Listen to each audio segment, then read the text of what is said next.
স্নান শেষে আমি ঢুকে পড়লাম পাশের ঝাউ গাছের ঝোপে। ভেজা কাপড় রেখে শুকনো লাল পেটিকোট পরে নিলাম। চুল ভিজে ছিল, গামছা দিয়ে মুছছিলাম।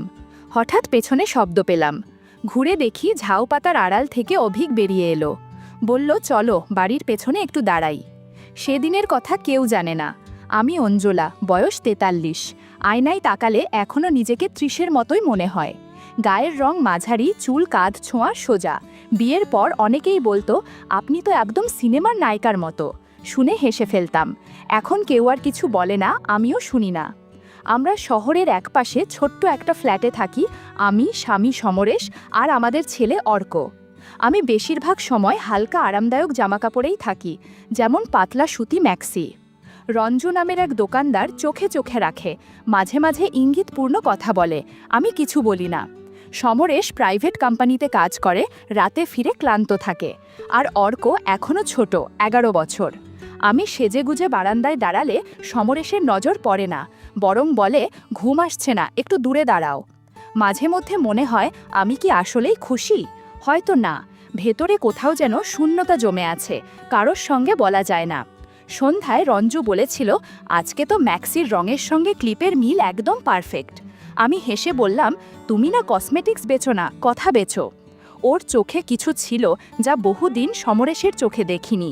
এইসব ছোট ছোট মুহূর্তই আমাকে মনে করিয়ে দেয়, আমি এখনও বেঁচে আছি, এখনও কেউ খেয়াল রাখে। ঘুমাও চলো, বলেছিল সমরেশ, কিন্তু আমি ঘুমাতে পারিনি। জানালার বাইরে তাকিয়েছিলাম। কারো চোখে হয়তো আমি এখনও অনেক কিছু, কিন্তু যার চোখে চাই সেই চোখ তো বন্ধ। সকালটা ছিল একদম চুপচাপ। কাপড় ধুয়ে বারান্দায় দড়িতে দিলাম। অর্ক তখনও ঘুমিয়ে, সমরেশ অফিসের জামা পরছে। এমন সময় ফোন বাজলো। স্ক্রিনে গ্রামের বাড়ি। ওপাশে কাকা গলা, বৌদি, গোবিন্দ কাকা আর নেই। মনটা খালি হয়ে গেল। বহুদিন দেখা নেই, তাও ওনার অস্তিত্ব ছিল বাড়ির মাটির মতোই। সমরেশ জানলো, বলল, আমার যাওয়া সম্ভব না, তুমি বরং অর্ককে নিয়ে চলে যাও, খরচ আমি পাঠিয়ে দিচ্ছি। ওর গলায় অনিচ্ছার চেয়ে বেশি ছিল উদাসীনতা। পরদিন খুব সকালে ট্রেন। ব্যাগ গোছালাম। গায়ে ছিল আরামদায়ক একটা পাতলা ম্যাক্সি, তার ওপর একটা হালকা ওড়না। ট্রেনে ভিড়, গরম, সেটাই বেশি ভাবছিলাম। আমার পাশে বসেছিল এক যুবক, চুপচাপ প্রথমে, তারপর একটু নড়েচড়ে বসল। একবার তার হাত ছুঁয়ে গেল আমার কাঁধ ঘেঁষে, বলল, সরি। আমি বললাম, ঠিক আছে। মনে হচ্ছিল তার দৃষ্টি একটু বেশি মনোযোগী। বাতাসে কাপড়টা গায়ে লেগেছিল, আমিও ওড়না একটু গুছিয়ে নিলাম। কিছুক্ষণ পর ও বলল, কাকিমা, পানির বোতলটা খুলে দেবেন?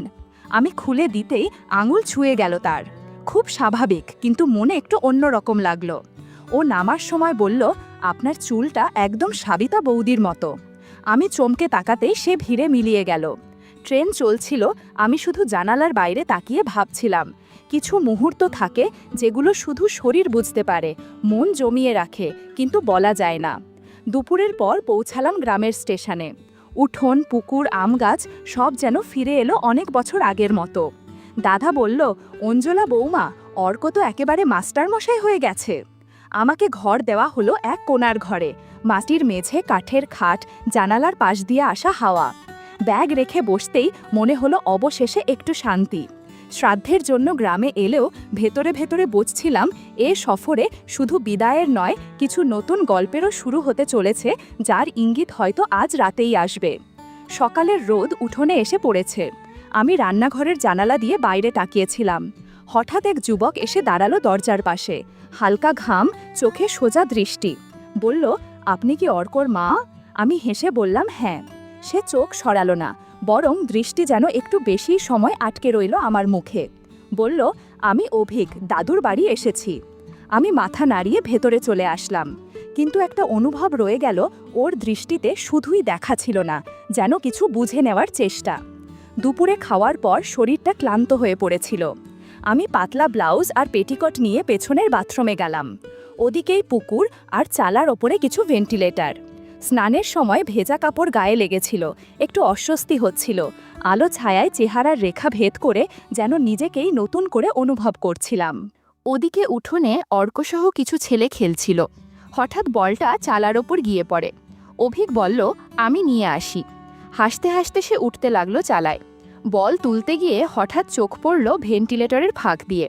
এক ঝলক সে হয়তো আমাকে দেখেছিল। পেছন ফিরে দাঁড়িয়ে ভেজা চুলে গামছা দিয়ে মাথা মুছছিলাম। সে মুহূর্তে কিছু বলার ছিল না, কিন্তু তার চোখে যেন স্থিরতা হারিয়ে গিয়েছিল। আমি ভেতর থেকে ডাকলাম, অর্ক, বাইরে আছিস? অভিক চমকে উঠল, বল হাতে নিচে নামল, কিন্তু তার চোখে তখনও সেই মুহূর্তের এক ঝলক জমেছিল। সন্ধ্যায় পুকুর পাড় দিয়ে হেঁটে আসছিলাম, দেখি সে উঠোনে বসে বল ঘোরাচ্ছে।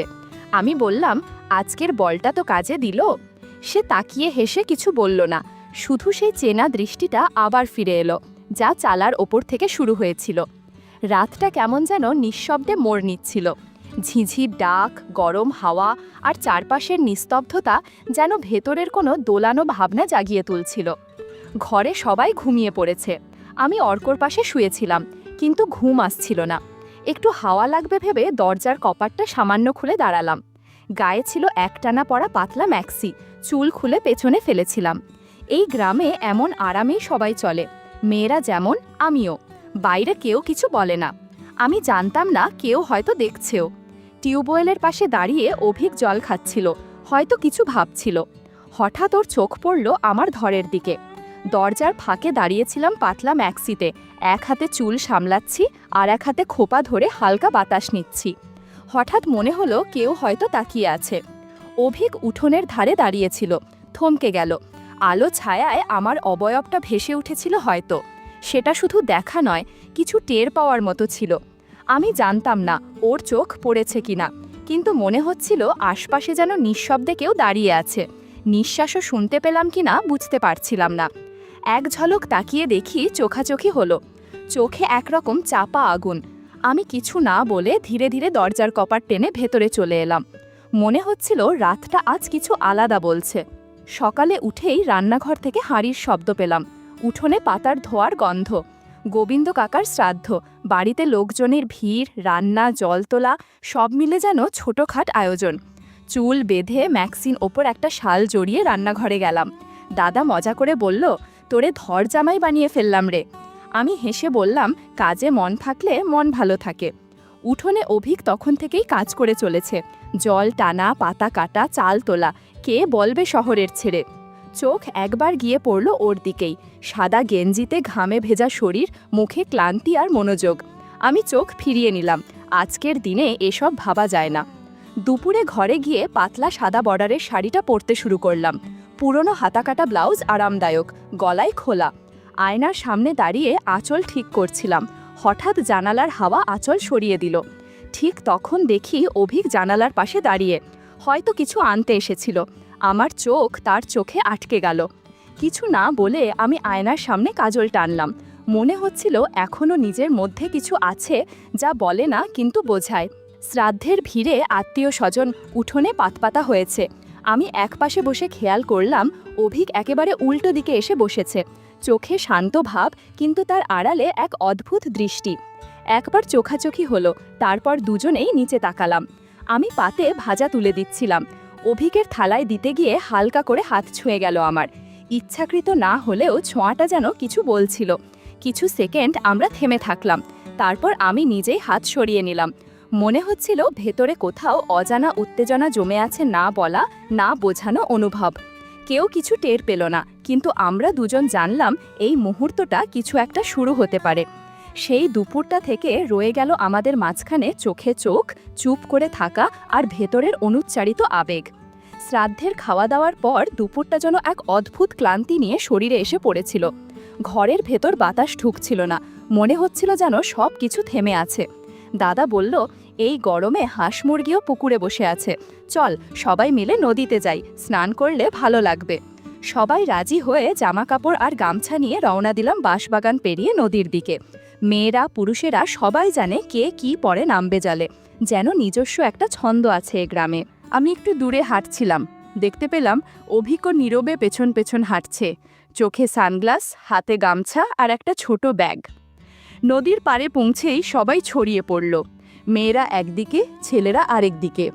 আমি শাড়ি আর ব্লাউজ গুছিয়ে পেটিকোট পরে জলে নামলাম। নদীর ঠান্ডা জল গায়ে লাগতেই শরীরটা হালকা লাগছিল, কিন্তু মনে হচ্ছিল কোথাও যেন একটা দৃষ্টি আমাকে ছুঁয়ে যাচ্ছে। চোখে চোখ পড়ছিল না, কিন্তু একটা উপস্থিতি টের পাচ্ছিলাম। অভিক একটু দূরেই ছিল। মাঝে মধ্যে সাঁতারের মাঝে বা চুল ভিজিয়ে চোখ তুললেই দেখতাম সে তাকিয়ে আছে, কিন্তু এমনভাবে যেন কেউ কিছু টের না পায়। স্নান শেষে সবাই কাপড় বদলাতে গাছের আড়ালে বা ঝোপের ভেতরে চলে গেল। আমি ঢুকেছিলাম পাশে ঝাউ ক্ষেতের মধ্যে। ঝিরঝিরে হাওয়া আর ছায়ার খেলা। ভেজা কাপড় খুলে শুকনো পেটিকোট জড়াচ্ছিলাম, তখনই হঠাৎ একটা শব্দ শুনে ঘুরে দাঁড়াই। ঝাউ পাতার ফাঁকে দাঁড়িয়ে অভিক, চুপচাপ, চোখে স্পষ্ট কিছু ছিল, মুখে কিছু না বললেও তার দৃষ্টি বলে দিচ্ছিল অনেক কথা। আমরা কয়েক মুহূর্ত চোখাচোখি করেছিলাম। তখনই অভিক বলল, কাকিমা, আপনাকে খুব সুন্দর লাগে। এই কথাটা হাওয়ার মতোই এসে লাগলো মনে। কেউ কোনোদিন এমন করে বলেনি, আর এমন মুহূর্তে বলা কথার রেশ যেন শরীর ছুঁয়ে গেল। আমি কিছু বলিনি, সরে দাঁড়িয়েও যাইনি, কিন্তু জানতাম আমাদের মাঝে কিছু বদলে গেছে, চোখের ভাষায়, অনুভবে। সেই বিকেলটা ঝাউপাতার মধ্যে থেকে আমার মনেও থেকে গেল। রাতটা ছিল গুমোট, মনটা অস্থির। বারবার বিকেলের ঘটনাটা মনে পড়ছিল। প্রশ্ন করছিলাম নিজেকে, এটা ভুল নাকি এটুকু অনুভবও আমার প্রাপ্য ছিল? আমি ম্যাক্সি পরে খাটে বসেছিলাম, চুপচাপ। বাড়ির সব ঘর নিস্তব্ধ, অর্ক পাশের ঘরে। বাতাসে পর্দা দুলছিল। ঠিক তখনই দরজার ফাঁকে একটা ছায়া। আমি যেন আগে থেকেই জানতাম অভিক। সে ধীরে ধীরে ঘরে এলো। মুখে কোনো শব্দ নেই, চোখে সেই পুরনো দৃষ্টি, এবার আরও স্থির। আমি ফিসফিস করে বললাম, সবাই ঘুমিয়ে পড়েছে তো? সে মাথা নেড়ে বলল, চলো পেছনের দিকে, ঘরের গাদার কাছে, কেউ দেখবে না। আমি কিছু না বলে উঠে দাঁড়ালাম। শব্দ না করে বেরিয়ে গেলাম ওর পেছন পেছন। ঘরের গাদায় এসে দাঁড়ালাম দুজনে। চাঁদের আলো ছায়ায় মিশে গেছে চারপাশ। অভিক ফিসফিস করে বলল, তোমাকে প্রথম যেদিন দেখলাম সেদিনই বুঝেছিলাম তুমি আলাদা। আমি নিচে তাকিয়ে রইলাম। সে হাত বাড়িয়ে আমার কপালের চুল সরিয়ে দিল। কিছু বলল না, শুধু চোখে চোখ রেখে যেন অনেক কথা বলে দিল চুপচাপ। আমার ভেতরে দ্বিধা, প্রশ্ন, অথচ কোথাও যেন শান্তিও ছিল। সেই মুহূর্তটা ঠিক স্পষ্ট নয়, কিন্তু অনুভব গেঁথে গেল গভীরে, যেন এই রাত কিছু বলেছে, যা দিনের আলোতে হয়তো বলা যাবে না। ওঠেনি, সেটা আমি প্রথম দিনেই বুঝে গিয়েছিলাম তোমার চোখে, বলল অভিক। আমি থেমে বললাম, তুমি তো অনেক ছোট। অভিক হালকা হাসল, কাকিমা, অনুভবের কোনো বয়স হয় না। ঘরের গাদার পাশে আমরা বসে পড়লাম। ও পাশে এসে হাত রাখল আমার হাতের কাছে। সেই মুহূর্তে মনে হচ্ছিল এতদিন ধরে যেটা মনের গভীরে রয়ে গিয়েছিল, সেটা কেউ যেন হঠাৎ ছুঁয়ে দেখল, নিঃশর্তে নিঃশর্তে। আমি চোখ বন্ধ করলাম। কেউ কিছু বলল না, কোনো শব্দ হয়নি, তবু মনের ভেতর কোথাও যেন একটা বন্ধন তৈরি হয়ে গেল। রাতটা নিঃশব্দ অথচ অদ্ভুতভাবে স্পষ্ট ছিল। আমি অনুভব করলাম চুপ করে কারো পাশে থাকাও গভীর ভালো লাগার মতো।